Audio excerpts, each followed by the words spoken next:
General science marathon series का आज का हमारा टॉपिक होगा दूरी और विस्थापन, यानी कि डिस्टेंस और डिस्प्लेसमेंट। कुछ पॉइंट्स यहाँ पर लिखे हुए हैं जिसके जरिए हम समझेंगे कि दूरी और विस्थापन क्या होते हैं।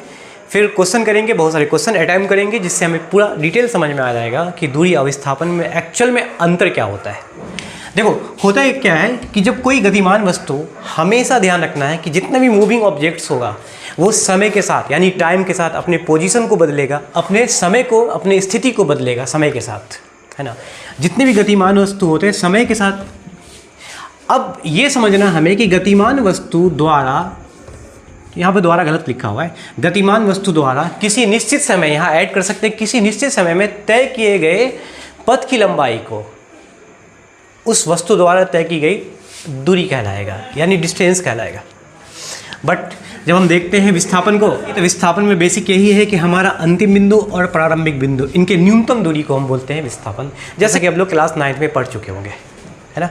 न्यूनतम दूरी, अंतिम और प्रारंभिक, इन दोनों के बीच की न्यूनतम दूरी को डिस्प्लेसमेंट यानी हम कह सकते हैं क्या, विस्थापन कह सकते हैं। देखो लिखा हुआ है कि माना कि हमारा स्कूल हमारे घर से 2 किलोमीटर दूरी पर है, तो आप अपने घर से स्कूल जाते हैं, फिर वहाँ से घर वापस लौट आते हैं। हमने इस टाइम पर 4 किलोमीटर दूरी तय किया, तो अब बता सकते हैं कि दूरी कितना हुआ यहाँ पर, टोटल दूरी कितना हुआ यहाँ पर, 4 किलोमीटर। अब 2 किलोमीटर घर से स्कूल गए, फिर वापस स्कूल से घर आए। लेकिन सवाल ये है कि यहाँ पर लिखा हुआ विस्थापन इस समय शून्य होगा, यानी 0 किलोमीटर होगा। इसका कारण है कि आपका प्रारंभिक बिंदु और आपका अंतिम बिंदु वही था जहाँ से आपने चलना शुरू किया, जहाँ पे आपने पहुँचा। इनिशियल और फाइनल पॉइंट, आप घर से चले हैं स्कूल, प्रारंभिक बिंदु आपका घर है, फिर स्कूल पहुँचे, वापस उसी बिंदु पर आके पहुँच गए, आपका फाइनल पॉइंट भी आपका होम हो गया। यानी कि इस टाइम पे आपका डिस्प्लेसमेंट क्या होगा, विस्थापन क्या होगा, वो 0 होगा। लेकिन कुल लंबाई जो है, आपको जाने में 2 किलोमीटर लगा, वापस आने में 2 किलोमीटर लगा, इसे हम कह सकते हैं क्या, दूरी। यहाँ पे एक और एग्जांपल लिखा हुआ है, देख सकते हो कि हमने एक पत्थर को h ऊंचाई तक फेंका है, तत्पश्चात उसके बाद वो h ऊंचाई के बाद वो वापस लौटकर उसी बिंदु पर आके गिर जाता है। तो सवाल है कि उस टाइम पे तय की गई कुल दूरी कितना होगा, 2h होगा, क्योंकि उसी बिंदु पर आके पहुँच गया, प्रारंभिक बिंदु और अंतिम बिंदु। h ऊंचाई तक गया है, वापस उसी ऊंचाई तक आके फिर उसी हाइट पर आके नीचे आके उसी बिंदु पर आके रुक गया है। यानी कि इस टाइम पे हमारा विस्थापन क्या होगा, 0।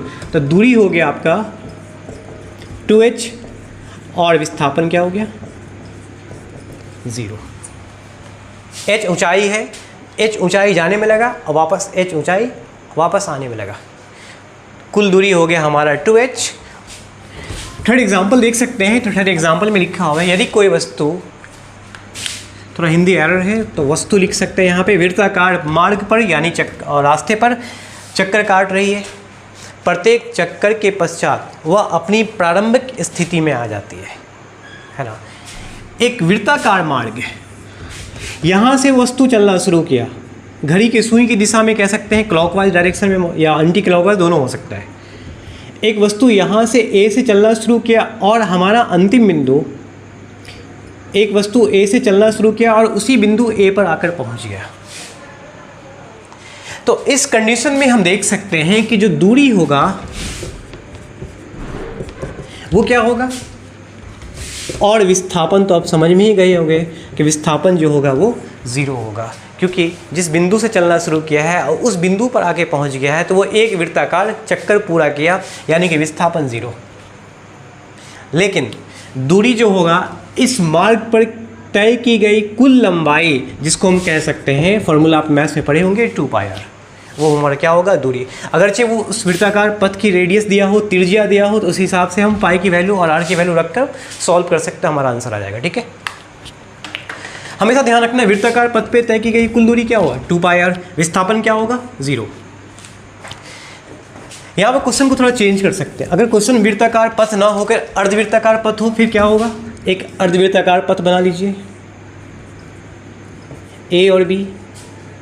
ए बी इस वृत्ताकार अर्धवृत्ताकार पथ का एक डायमीटर होगा, व्यास होगा 2r। प्रारंभिक बिंदु ए, कोई वस्तु यहाँ से चलना शुरू किया, इस पथ से होकर गया और बी पे पहुँचा। वो तो हम एक वर्चुअल लाइन खींचा है व्यास के रूप में, वास्तव में वो पथ दिया हुआ नहीं है। बस हमारा जो ओरिजिनल पथ है वो ए से लेके बी, वो इस रास्ते से जाएगा।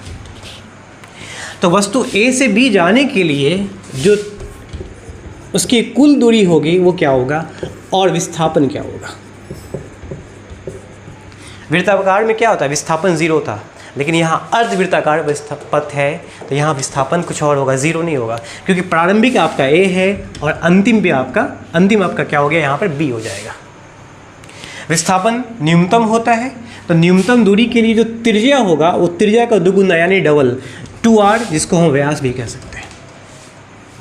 अगर r त्रिज्या का कोई अर्धवृत्ताकार पथ है तो उस समय विस्थापन जो होगा इन a और b के न्यूनतम दूरी को बोलेंगे, मिनिमम लेटेस्ट डिस्टेंस, डिस्टेंस को बोल सकते हैं, जो कि a होगा 2r। लेकिन दूरी की बात करेंगे तो दूरी जो होगा वो यहाँ से लेकर यहाँ तक पूरे वृत्ताकार पथ की लंबाई का आधा यानी 2πr पूरे वृत्ताकार पथ की लंबाई होती है, जिसको हम दूरी भी कह सकते हैं उस टाइम पर जब वृत्ताकार पथ था।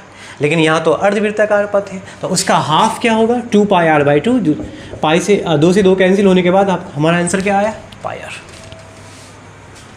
तो जो πr होगा वही होगा इस अर्धवृत्ताकार पथ की दूरी a से लेकर b तक।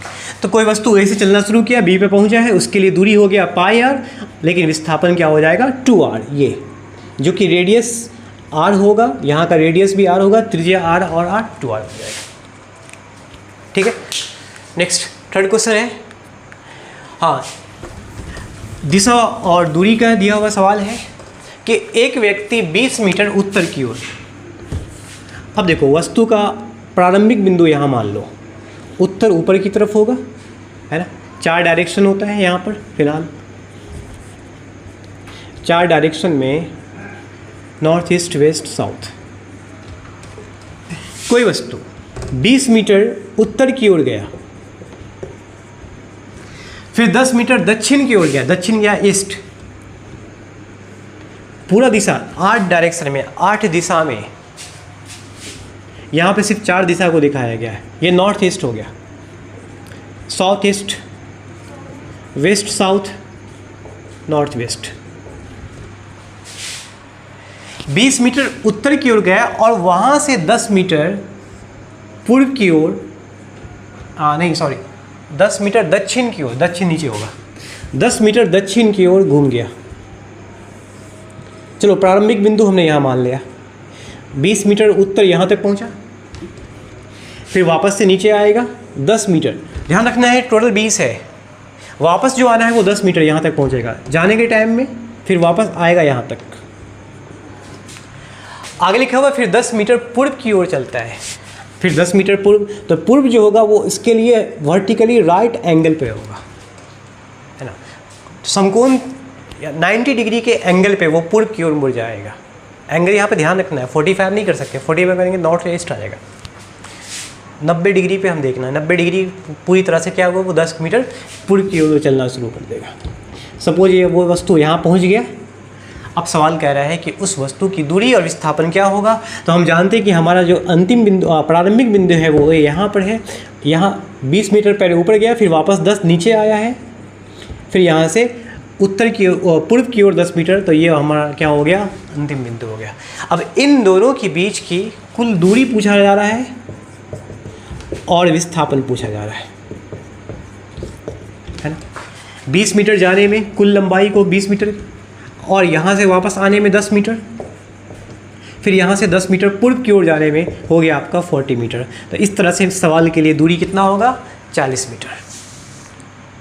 लेकिन अगर पूछा जाएगा विस्थापन, तो इन दोनों अंतिम और प्रारंभिक बिंदु की न्यूनतम दूरी, जो कि हम एक वर्चुअल लाइन से देख सकते हैं, वर्चुअल लाइन ड्रॉ कर सकते हैं इन दोनों के बीच का विस्थापन निकालने के लिए, प्रारंभिक और अंतिम। अब ये जो होगा सबसे न्यूनतम दूरी जो होगा वो उसके लिए विस्थापन होगा। अब हम इसको निकालेंगे, अगर ये 90 डिग्री से पूर्व की ओर घुमा है तो यहाँ भी 90 हो जाएगा, यहाँ एक तरह का त्रिभुज बन गया ए, यहाँ मान लो हम ओ लिखे, ये पॉइंट ओ हो गया, ए ओ और बी, एक राइट एंगल ट्रायंगल यानी कि समकोण त्रिभुज बन गया। समकोण के लिए अगर हम पाइथागोरस यूज़ करते हैं, ये परपेंडिकुलर, ये बेस, टोटल 20 है, 10 मीटर वापस आया, 10 मीटर ये बचेगा। हमें ये निकालना है ए बी, तो ए बी निकालने के लिए क्या कर सकते हैं, root over P square plus B square, ये बी हो जाएगा, बेस हो जाएगा, 10 का स्क्वायर 10 का स्क्वायर, सॉल्व करने के बाद आ जाएगा 10 रूट 2, 10 रूट 2 मीटर आ जाएगा।